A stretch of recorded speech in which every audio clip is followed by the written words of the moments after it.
Alright guys, welcome back to another video today on the Ghost Flash channel. Today's video, guys, is going to be an update on the Genesis Coupe. I know the last time I uploaded a video on this car was probably a little bit over a month ago. And you guys are probably like wondering, where was the finished product of the newer big turbo upgrade install? Well, ladies and gentlemen, there was zero progress. Let me go ahead and tell you guys why.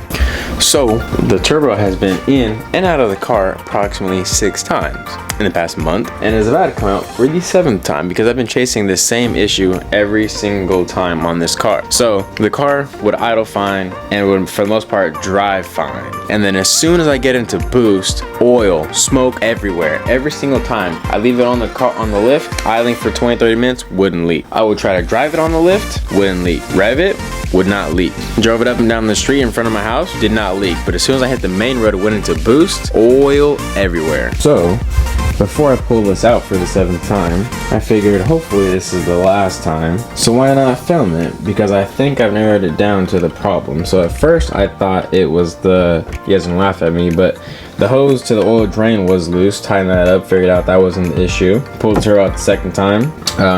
Thought those bolts were loose to basically like the AN fitting that's to the bottom turbo. Thought those were loose. Checked those, wasn't the problem. Replaced the gasket the 3rd time on the oil drain. Then the 4th time I replaced the gasket on the oil feed. Then the 5th time I went to RTV on the oil feed because I thought paper gaskets were being all funky and I couldn't find metal ones. So I believe I'm on trial number 6 now, what I was just talking about. So number 6, I replaced the entire oil drain line and as well as the fittings 2 different times. I replaced the fittings twice. I have 2 different fittings that I tried. They were AN style, that both didn't work. So then I tried a smaller AN style that was a 45-degree angle. That one had a whole bunch of clearance and I thought it was a-okay. Went to go up on the turbo and turned out it didn't have all the clearance in the world that I thought. And the oil drain line is still slightly pinched. And so I'm about to throw in a 90 that I just got ordered, and hopefully that will solve my problems because I'm pretty sure that the oil line being pinched is my problem. Let me go and show you guys why. If you guys come underneath the car, as you guys can see, there's oil everywhere under the car. Everything is wet. And it's basically coming from the turbo side because I don't know if you guys are gonna be able to see as well as I can, but I'll probably be able to show you guys when I take it out. But right up here, that little gray spot is the turbo, and the turbo on the bottom side is caked in freshly drained or leaked oil. So I'm thinking that that drain line is, because it is still slightly pinched, it is causing a back pressure or like a clottage basically, and causing it to back pressure and come out basically the hose end. As you guys can see, this oil literally dripping right there.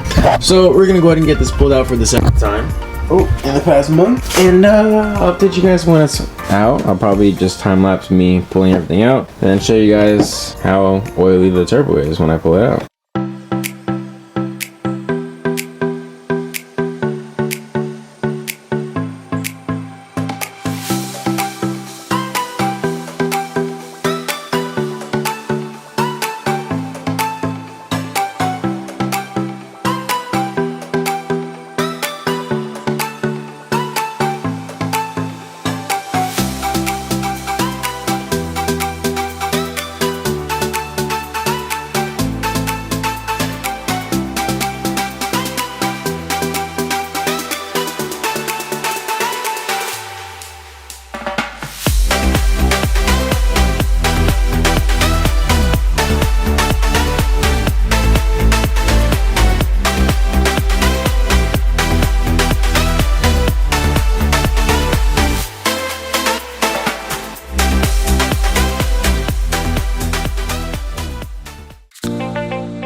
So, ladies and gentlemen, I have the turbo officially out, and as you guys can see, it is an oily mess on the oil drain. And as you guys can see right here, the line was pinched. So I have a 90 degree, which I'm hoping will work and give me the proper clearance that I'm looking for. But the only issue with the 90 is that the line will sit extremely close to the turbo. So there's that problem, because you know, turbo get hot, line get hot, oil get hot, and may fire. So, hope my car doesn't go down in flames, ladies and gentlemen. But yeah, we seem to have found the culprit, so let's go ahead and get this fixed.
Alright, ladies and gentlemen, so the Genesis is officially back together. It was a whole 2.5 hour job to remove the entire turbo kit, replace the fitting, and get it all back together. So, being that it is about to be midnight and I gotta be up for work at 6 a.m., I'm gonna come back to this video tomorrow where we'll test drive the vehicle and hope that all is good, as well as I'm gonna wipe all of the oil out from the undercarriage to make sure that if it does leak again, we'll be able to see. But I'm pretty positive that this should have fixed the issue, but you already know it's the Genesis, ladies and gentlemen, so we'll go ahead and find out in tomorrow's episode. We'll catch you guys then.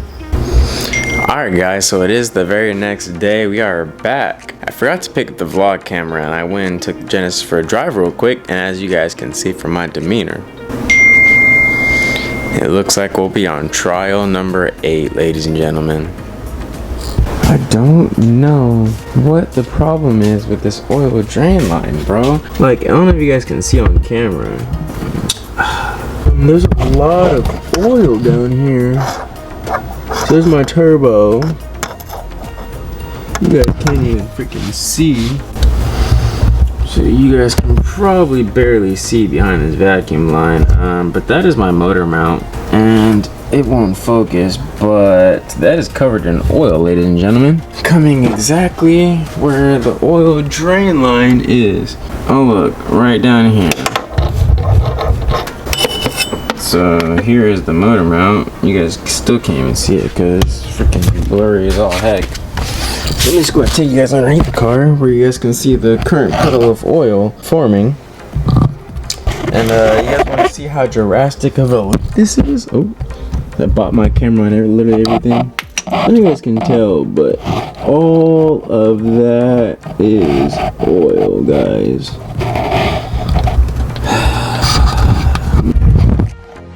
Oh, look at that. Just as I pointed the camera up, you guys can see it dripping. Like, bro, is this not insane or what? Like, I am completely out of ideas. The only other thing I could think of is if it's a paper gasket, it immediately decided to fail, maybe? I don't know. Should I just use RTV on the bottom like I did with the top one? Honestly, I don't know. Because it's not like, originally, I feel like it's because the oil line was pinched. As you guys can see in that big loop, it's not pinched. It's got plenty of clearance from the motor mount now, so I have no idea why it is still leaking beyond belief. But I guess we'll have to bring it back in the garage, put it back on the lift, and freaking find out for the 8th freaking time why this car wants to leak oil, guys. Alright guys, and it is I guess now the 3rd day, and this is going to basically be the end of this video, ladies and gentlemen. I know we didn't get to the source of the problem, and because I was hoping to upload this video, and hopefully somebody in the comment section, all 50, 60 of you that are probably going to watch this video, if any of you guys have any idea what is going on with this car, please let me know in the comments down below. I'm going to be on the lookout. In the meanwhile, I'm going to go ahead and start tearing this car apart again tonight, and try to do some other things. I'm gonna swap out the hose, I'm gonna swap out the gasket, and then see if that fixes the issue. And after that, those are the 2 final things that have not been replaced. Other than that, I have absolutely no ideas, unless there's a hole in my block somewhere, which wouldn't make any sense because obviously I'd hear a lot more noises. But if anyone got any ideas, go and let me know in the comments down below. Then that, like, comment, subscribe, and I'll catch you guys in the next Ghost Flash video.